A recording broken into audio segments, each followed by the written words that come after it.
নামাজ যারা পড়ে না ঘাড় ধরে ধরে তাদেরকে আনেন। কেন নামাজ পড়বা না?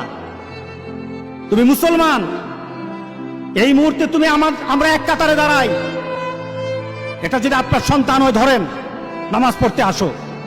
রাগ করতেছেন? কঠিন করে কথা বলেছি? আমি কঠিন করে বলি নাই, আমাকে বলানো হয়েছে মুহাম্মদ সাল্লাল্লাহু আলাইহি সাল্লামের কথা কঠিন ছিল নামাজের ব্যাপারে। কেউ যদি আমার কঠিন কথাকে কঠিন হিসাবে নেন তাহলে রাসূলকে কঠিন বানাতে হবে। রাসূল সাল্লাল্লাহু আলাইহি সাল্লাম বলেছেন, তোমার সন্তান 7 নামাজ শিখাও, তোমার সন্তান 10 নামাজ না পড়লে তার পিটাও। কে বলেছেন? কে বলেছেন? রাসূল বলেছেন। তাহলে রাসূল কঠিন হলেন না? নামাজের ব্যাপারে কঠিন না? নামাজের ব্যাপারে আমরা কখনো সহজ হব না। রাজি আছি তো সবাই ইনশাআল্লাহ? নামাজের ব্যাপারে আমাদের কোনো সহজতা নাই, কোনো কম্প্রোমাইজ নাই, কারোর সাথে আমার সম্পর্ক নাই। নামাজ আছে তো